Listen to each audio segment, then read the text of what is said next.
Muito bem, meus irmãos, nós vamos hoje dar continuidade e finalizar, pela graça de Deus, o estudo do capítulo 11 da carta escrita aos Hebreus. Na semana passada nós iniciamos a leitura e o estudo dessa passagem e naquela oportunidade nós estivemos ocupados em definir a fé.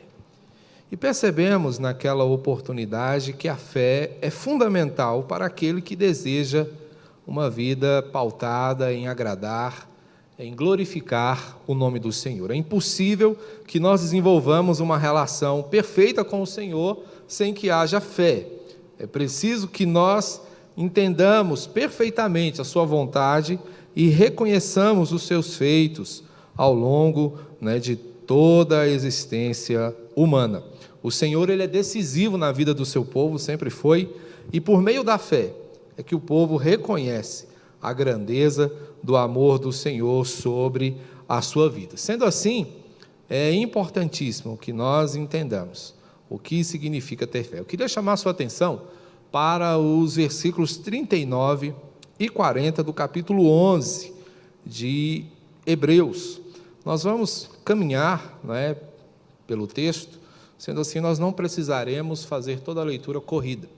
Mas o texto chama-nos a atenção, é o final do capítulo, onde lemos assim: todos estes obtiveram bom testemunho por sua fé. Não obtiveram, contudo, a concretização da promessa, por haver Deus provido coisa superior a nosso respeito, para que eles, sem nós, não fossem aperfeiçoados. É muito interessante observarmos que, se a fé ela é uma certeza, nós precisamos reconhecer que ela é uma certeza acerca daquilo que nós não vemos. Foi o que percebemos no estudo passado. Fé é a certeza de coisas que nós não podemos ver, mas que sabemos que existem, de coisas que nós não podemos tocar, não são tangíveis, mas que nós sabemos estarem lá, que nós sabemos ser, aqui dentro de uma perspectiva figurada, concretas. Tá? Então, é essa certeza acerca daquilo que nós não vemos, acerca de coisas que nós não podemos tocar. Sendo assim, muitas vezes cabe a pergunta: mas uma fé como esta, ela é válida? Como é que eu posso crer em algo que eu não posso ver? Como é que eu posso crer em algo que eu não posso tanger, digamos assim? E aí a gente pensa: será que essa fé ela tem limites? Ela um dia acaba? A fé pode morrer? Muitas vezes a gente ouve pessoas dizendo: minha fé acabou, naquele tempo eu tinha fé, hoje eu não possuo mais fé. Mas a fé verdadeira, irmãos, ela morre. A fé real, a fé que o Senhor Jesus recomenda a cada um de nós, ela é uma fé mortal, é uma fé perecível, é uma fé que possui prazo de validade. O texto de hoje vai nos mostrar que a fé é imortal. E se a fé é imortal, nós precisamos entender. Existem pelo menos dois grandes aspectos que nós vamos conhecer na caminhada desse texto, para que nós possamos entender o que o Senhor quer dizer quando Ele nos diz que a fé é imortal. O que vem a ser? Vem a ser uma fé imortal. Primeiramente, a gente vai perceber que é uma fé determinada a alcançar a promessa. E ao longo dessa passagem, nós vamos conhecer aqui os exemplos de algumas pessoas que se destacaram por uma fé imortal, pessoas que não abriram mão das promessas, pessoas que não, tendo nas mãos algo palpável, continuaram crendo, e creram a ponto de fazerem grandes coisas, e essas pessoas são para nós ainda hoje referências do que é fé. Quando falávamos na inauguração desse capítulo, na aula passada, falávamos que o capítulo 11, ele traz a famigerada galeria da fé.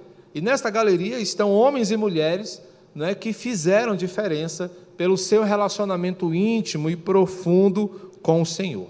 Hoje nós vamos conhecer mais alguns deles, lembrar de mais alguns deles, para que nós entendamos como eles viveram e o que eles fizeram a partir da fé que eles professavam. O primeiro deles é Abraão. Abraão é reconhecido pela excepcionalidade da sua fé. A fé de Abraão é uma fé que até hoje é referência para todos aqueles que se dizem filhos de Deus.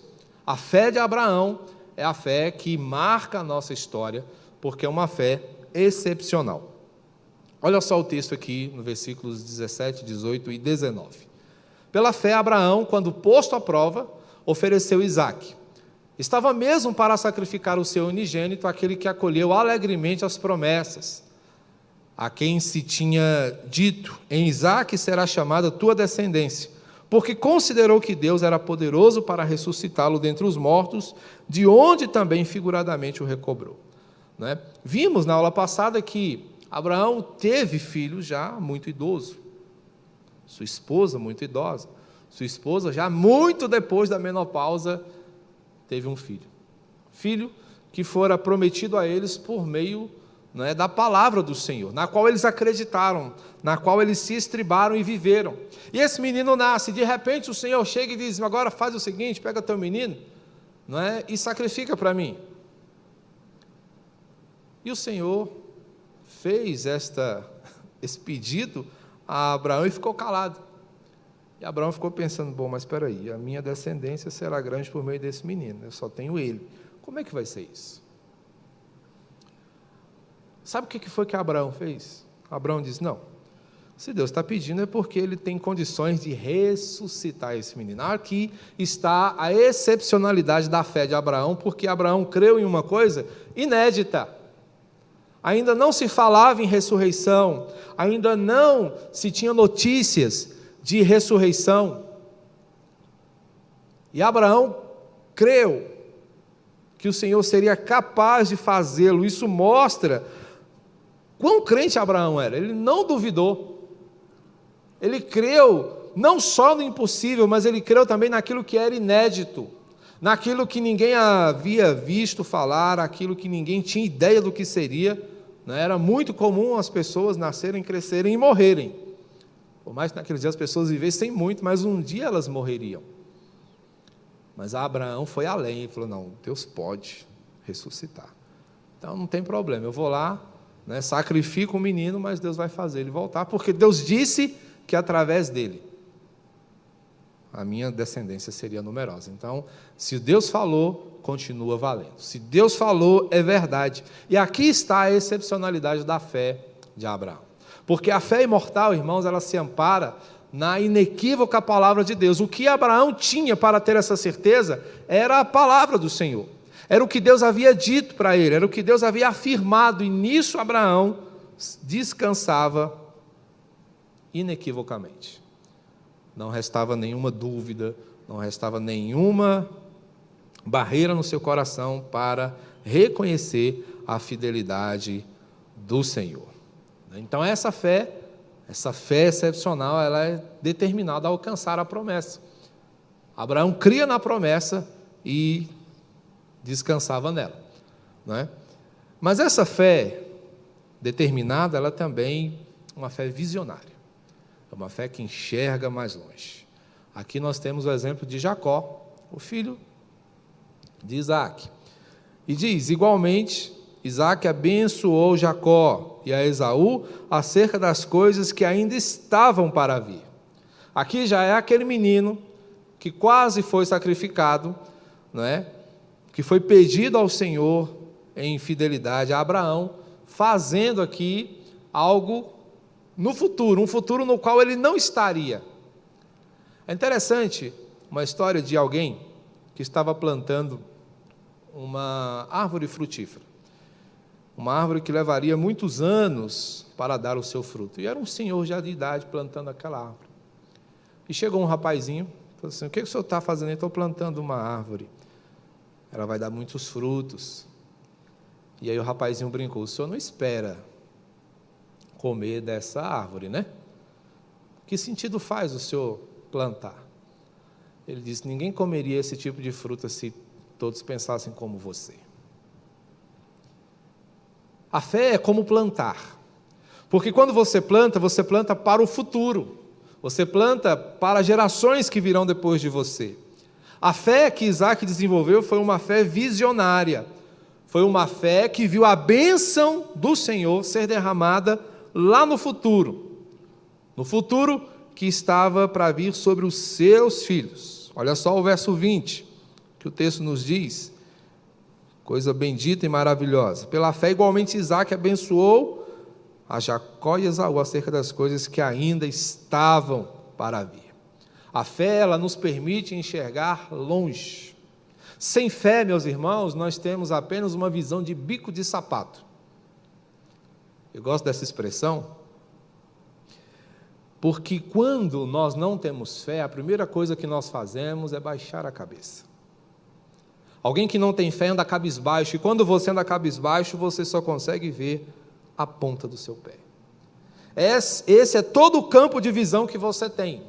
Mas quando a fé nos dirige, quando a fé nos direciona, quando a fé nos impulsiona, você tem todo o horizonte à sua frente, você tem toda a perspectiva que os seus olhos podem alcançar. E se seus olhos forem orientados pela fé, eles irão para além dos horizontes. Foi o que Isaac fez. Ele olhou e percebeu como Deus abençoaria seus filhos, especialmente Jacó, que está entre os patriarcas, que está entre as pessoas que levariam adiante a promessa do Senhor, que continuaria a desenvolver a descendência bendita de Abraão, por meio de Isaac, agora de Jacó, que veio a ser o pai das 12 tribos de Israel, que se tornou imenso. E não estou falando da nação física, mas estou falando de cada um de nós. Então é importante nós entendermos isso. Isaac conseguiu enxergar essa bênção. Por causa da sua convicção, ele não sofreu abalos. Ele olhava para Jacó e percebia, poxa, mas Jacó é tão cheio de dificuldades, é um menino mentiroso, enrolado, trambiqueiro. Ele intentava abençoar Esaú, mas o Senhor falou, o meu negócio é com Jacó. E colocou Jacó no centro da bênção. E Jacó se tornou de fato um homem abençoador, um homem que conheceu o Senhor, um homem que foi transformado pela caminhada com o Senhor. Então uma fé imortal, ela vive essa expectativa de um futuro garantido por Deus, e dentro dessa certeza, a expectativa é algo bom, porque é uma expectativa que não tem um fundo furado, é uma expectativa real, é uma expectativa que não vai nos enganar, como as demais expectativas que nutrimos. Tínhamos expectativa de que 2021 a pandemia acabaria. Ela está aí, firme e forte. Por quê?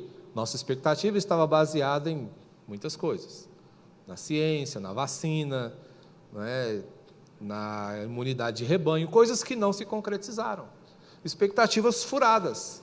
Mas a expectativa que é baseada na palavra, que é baseada nas garantias que o Senhor nos dá, irmãos, essas expectativas, elas não se frustram. E foi esse tipo de expectativa que Isaac teve. Ele olhou e viu, Deus vai fazer, porque Deus garantiu. Mas essa fé imortal e determinada a alcançar a promessa, ela não é apenas excepcional e visionária, mas ainda ela é cheia de esperança. A fé, meus irmãos, ela vem acompanhada de esperança.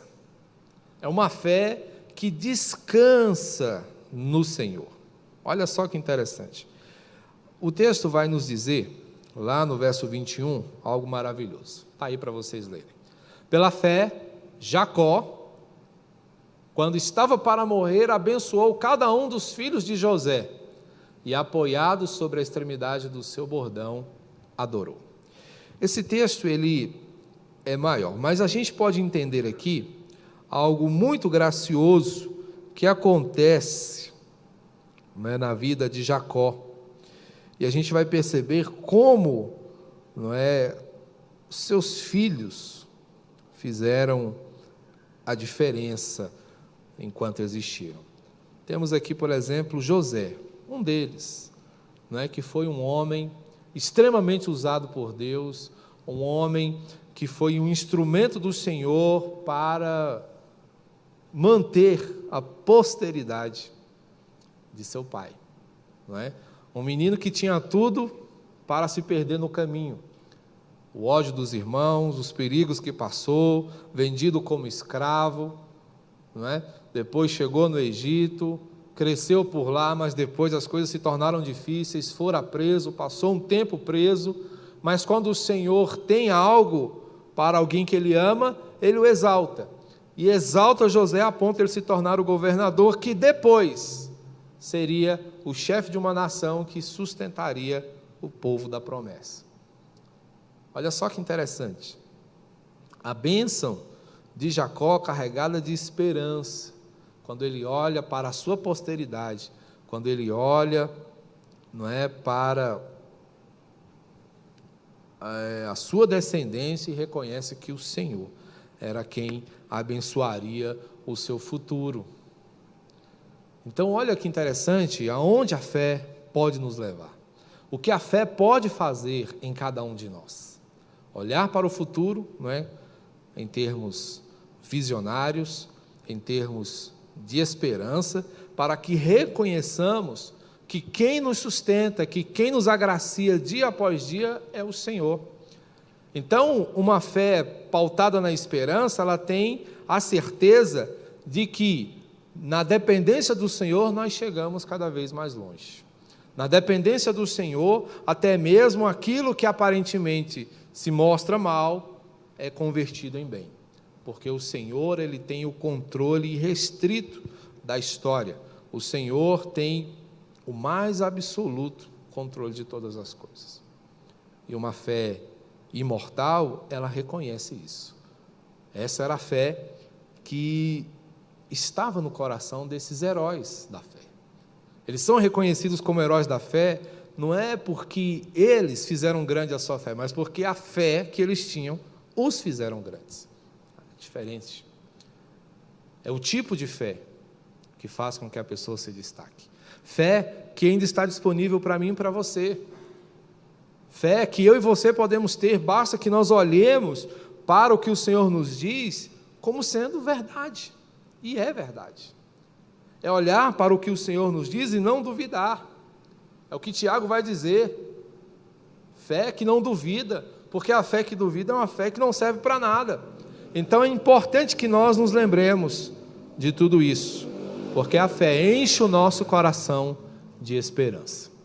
A fé lança fora o medo, a fé lança fora tudo aquilo que nos abala, tudo aquilo que prejudica a nossa sustentação. Mas uma fé imortal, que caminha determinada a alcançar a promessa, é também uma fé convicta. Isso aqui parece, né, uma redundância, mas é para que nós entendamos como realmente deve ser. Fé que não claudica, fé que não manqueja, fé que uma hora crê e uma hora descrê, uma hora crê e outra hora duvida, fé que, bom, será? Não. E essa não é a fé que o Senhor nos recomenda, essa não é a fé salvadora, porque a fé convicta foi a fé que habitou em José. Próximo do seu fim, fez menção do êxodo dos seus filhos de Israel, bem como deu ordens quanto aos seus próprios ossos. É importante a gente destacar que Israel permaneceu 400 anos no Egito.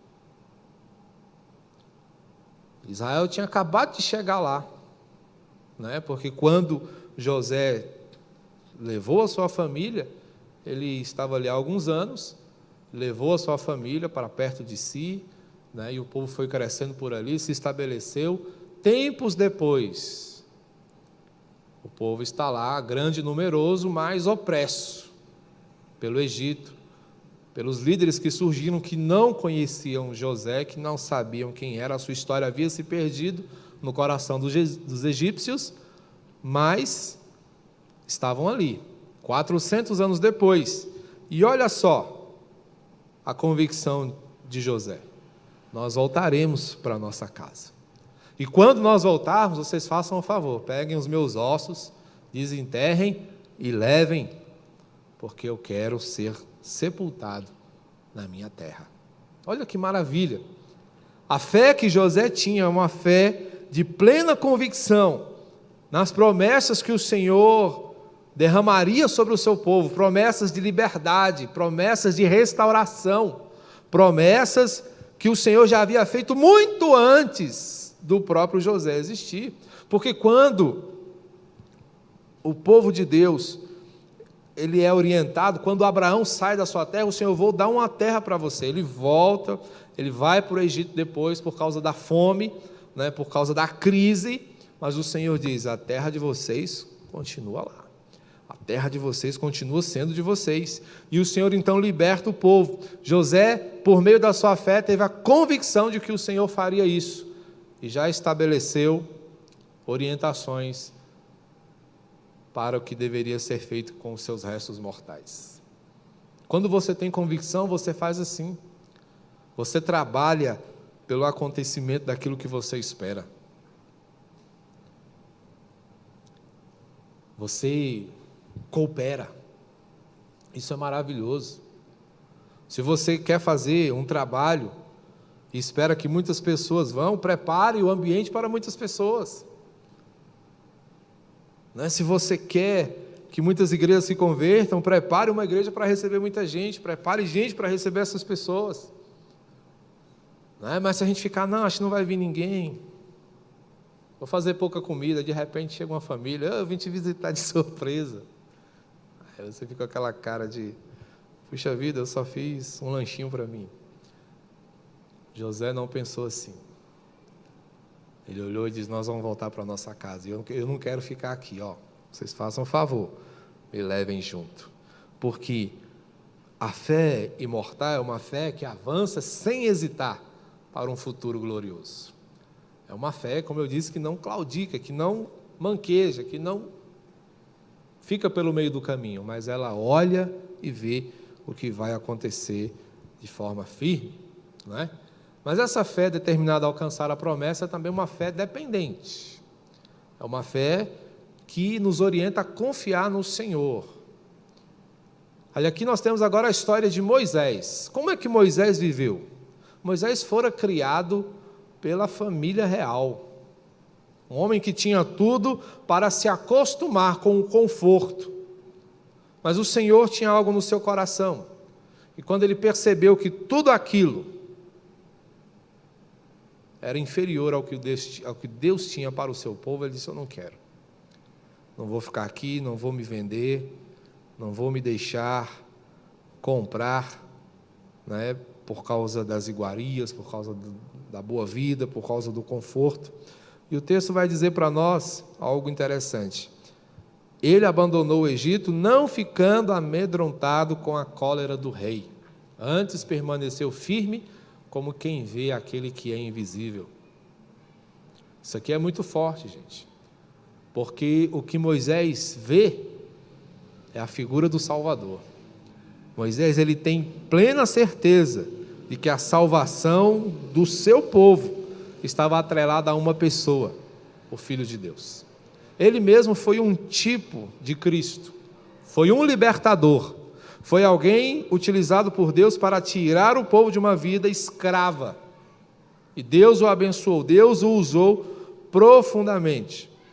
Então ele não teve medo de deixar o conforto, ele não teve medo de enfrentar a ira do rei, ele não teve medo de enfrentar os obstáculos. Os obstáculos que ele reconhecia estavam nele mesmo. Sua inabilidade no falar, sua dificuldade para liderar. Mas quando ele percebia o que Deus podia fazer, Moisés era ousado. Mas havia algo fundamental em Moisés, que era a sua dependência de Deus. E ele então segue nessa força. Verso 24 diz, quando já homem feito, recusou ser chamado filho da filha de Faraó, recusou a honra. 25, preferindo ser maltratado junto com o povo, se igualou com o seu povo. Depois no verso 26 diz, considerou o opróbrio de Cristo por maiores riquezas que os tesouros do Egito. Por isso afirmo a vocês que Moisés tem uma visão clara de quem era Cristo, dos seus sofrimentos, do seu sacrifício, e então ele abandona o Egito, não ficando amedrontado. E é por meio dessa fé que ele celebra a Páscoa, que é esse símbolo, não é? Esse cerimonial simbólico da libertação do povo. Como eu disse, Páscoa significa passagem. É o povo passando de uma situação ruim para uma situação melhor. É o povo saindo da escravidão para a liberdade. É o povo saindo de uma terra que não era sua para herdarem as promessas que o Senhor lhes havia feito. Então, essa fé dependente de Moisés, né, orientou a sua vida, as suas lutas e também lhe concedeu as vitórias. Né? Moisés foi um homem extremamente vitorioso, porque em todo o tempo dependeu do Senhor. Representou o Senhor perfeitamente na vida do povo. Por quê? Uma fé imortal é esta fé, gente, que se ampara no controle absoluto de Deus acerca da nossa vida. O Senhor estava no controle da vida de Israel. Moisés sabia disso. Portanto, a sua fé foi uma fé dependente, foi uma fé, né, que reconheceu que Deus é maior. Então, o primeiro aspecto é esse, é uma fé determinada a alcançar a promessa. O segundo aspecto é que esta fé não olha para trás quando as coisas dão errado. Não é muito bacana a gente falar de fé na perspectiva de vitória. Eu vou, eu venço, eu vejo, eu firmo. Mas quando as coisas não acontecem como nós gostaríamos? Quando as coisas tendem a provar nossa fé? É fácil continuar tendo fé? Mas a fé salvadora, a fé imortal, é esta fé que não perde a sua qualidade, que não perde a sua vivacidade, quando as coisas saem da perspectiva que nós gostaríamos que elas tivessem. Como eu disse, por meio de Moisés, o povo sai do Egito, sai cantando, sai festejando, sai sonhando, mas logo no caminho ele já tem o primeiro obstáculo. Qual é? O Mar Vermelho. Vocês conhecem a história. Diante do Mar Vermelho, o que acontece? Murmuração, reclamação. Puxa, Moisés, que bacana, que bonito, você tirou a gente de lá para morrer aqui. Que legal isso, hein? O que você me diz agora? Olha só que interessante. E aí o texto vai dizer para nós, irmãos, que pela fé eles atravessaram o Mar Vermelho como por terra seca. Quando os egípcios tentaram fazê-lo, foram tragados de todo. É importante, irmãos, que nossa fé seja uma fé que diante dos obstáculos não esmoreça, que diante da perda não enfraqueça, que diante da dificuldade ela não se desfaça. Moisés podia chegar naquele momento e dizer, Senhor, realmente agora não dá mais. Mas quando ele ora e busca orientação, que o Senhor fala para ele, toca na água. E ele tocou e aconteceu. Um caminho se abriu, não é? No meio das águas, para que o povo pudesse passar. Ele não olhou para o Egito e considerou, vamos pedir desculpa, vamos voltar lá, ver se eles aceitam a gente. Não. Ele disse, nosso caminho é para frente, nosso caminho é retilíneo, é para lá que nós temos que ir, é para lá que nós temos que avançar. Então, quando encurralados, eles tiveram a experiência de uma travessia impossível, porque a fé imortal, ela prevalece diante dos desafios. Aliás, irmãos, é para isso que a fé serve, é para esses momentos. É nessas horas de dificuldades, de luta, de dor, que nós precisamos nos apegar à nossa fé. Porque a fé, ela nos dá a dimensão das coisas que estão além do que nós vivenciamos aqui. Tudo aqui é muito limitado, tudo aqui é muito complicado. Não é há tempos que nós temos caminhado, vamos pensar aqui a nível de Brasil, em meio a crises. E a gente achava, né, que não podia piorar. Houve até um esperto aí que disse que pior do que tá não fica. Ficou. Não é? Então, em termos de mundo, a vida é complexa e cada vez se complicando mais. Então, a fé, ela nos tira, né, dessa perspectiva e nos leva para a realidade espiritual. Nos leva para o que está além dos nossos olhos, da nossa condição física, das nossas questões temporais. A fé, ela faz com que nós extrapolemos os limites daquilo que é pensável, imaginável. A fé, ela nos dá uma compreensão elevadíssima. Portanto, ela prevalece diante dos desafios. E é por meio dela que nós vencemos os nossos desafios. Portanto, ela não olha para trás quando tudo dá errado, mas ela segue firme, mesmo quando muralhas estão diante de nós. Depois o povo chega nos limites da promessa. O que estava ali? Jericó. A terra estava cheia de invasores, e tinha uma cidade fortificada chamada Jericó. Muralhas. Quem assistiu Troia sabe como é difícil transpor muralhas. Um exército grego de 50 mil homens não conseguiu transpor as muralhas de Troia. Muito interessante aquela passagem. Foi preciso uma técnica de infiltração para que eles pudessem tomar Troia. Mas vencer muralhas é difícil. A menos que as muralhas caiam. E foi o que o povo de Israel fez. Sem precisar de um cavalo, sem precisar de nada, apenas marchando, clamando, buscando ao Senhor. Fé. Quem olhasse podia pensar, que povo doido. Vão gastar os pés aí andando ao redor dessa cidade, cantando igual louco, vão ficar tudo rouco. Mas por meio desse clamor, por meio desse louvor, as muralhas caíram. Pela fé, ruíram as muralhas de Jericó. Percebam que o que derrubou as muralhas de Jericó foi a fé do povo de Deus. Não foram equipamentos, não foram dinamites, não foram trabalhadores, foi a fé. Depois de rodeadas por 7 dias, as muralhas caíram. A resistência inimiga arrefece diante de um coração cheio de fé. A resistência inimiga acaba diante de um coração cuja obediência é firme.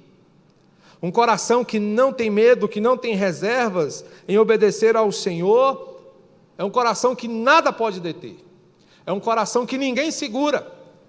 A fé imortal, ela é imbatível, ela é insuperável. Nada pode segurá-la, mesmo quando grandes muralhas estão adiante de nós. Então ela não se detém. A fé imortal, ela não para no primeiro obstáculo, não para no segundo obstáculo, ela segue firme. Mesmo que tudo esteja dando errado, ela continua. E a história do povo de Deus fora marcada por todas essas coisas. O autor, ele faz aqui uma enumeração para nos mostrar, irmãos, como o povo de Deus vence as suas batalhas. Como o povo de Deus supera os seus desafios. E o que mais direi? Verso 32. Certamente me faltará o tempo necessário para referir o que há a respeito de Gideão. Gideão venceu uma batalha com um exército minúsculo.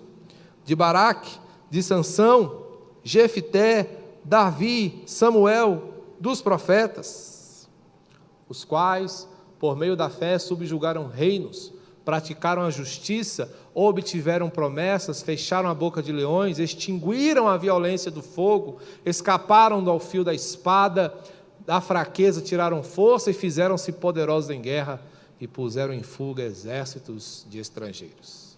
É pela fé, gente. Percebam que esse texto mostra para nós que a fé, ela se aplica na vida. São coisas que eu e você podemos experimentar. Promover justiça, é preciso fé para isso, porque vivemos em um mundo que aborrece a crença. Vivemos em um mundo que tem procurado a todo instante tirar o Senhor da vida das pessoas. E tem conseguido.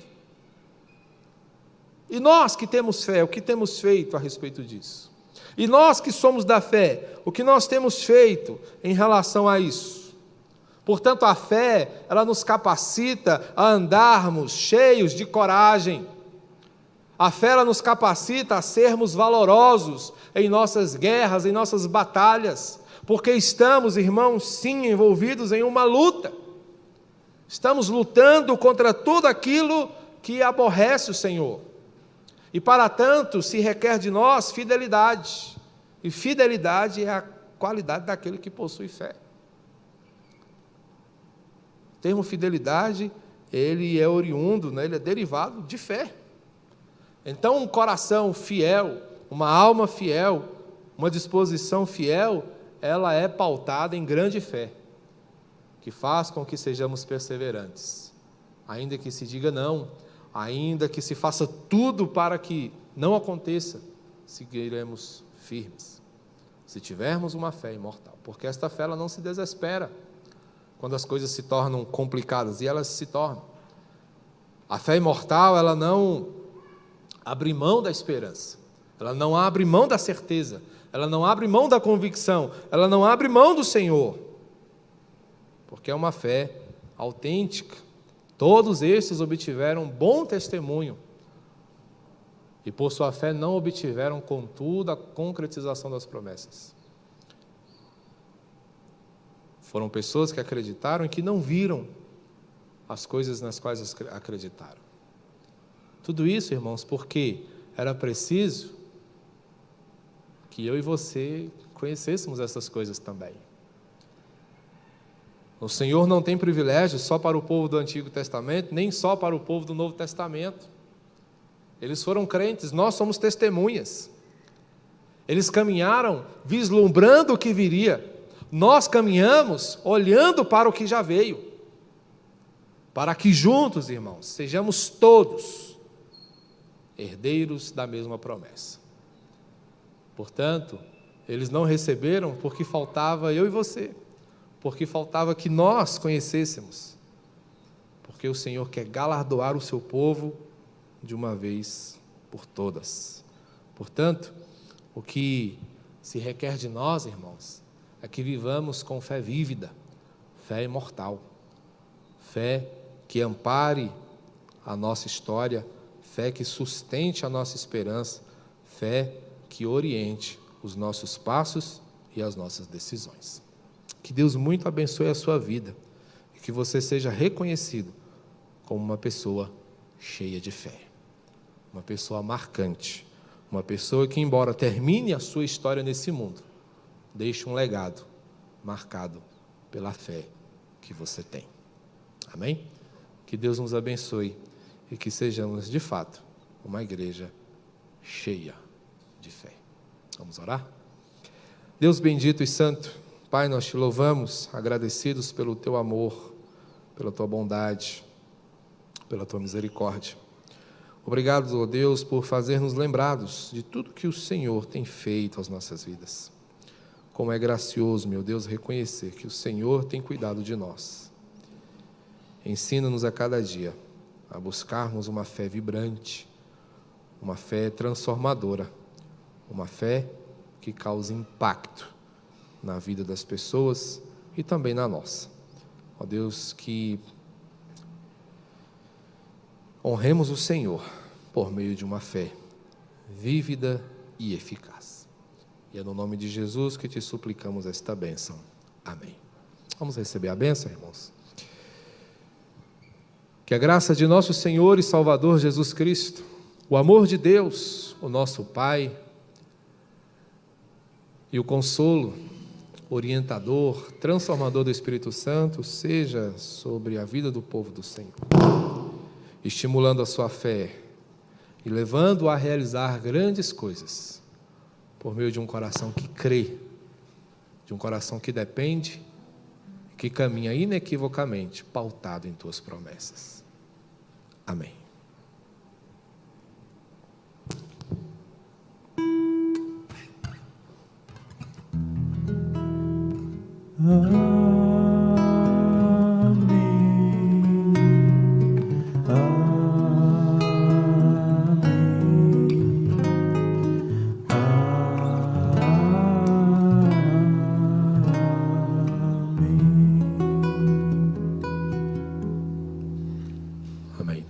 Irmãos, que Deus abençoe a todos, que os irmãos tenham um excelente domingo e até a noite, com a graça do Senhor, para juntos mais uma vez cultuarmos ao nosso Senhor.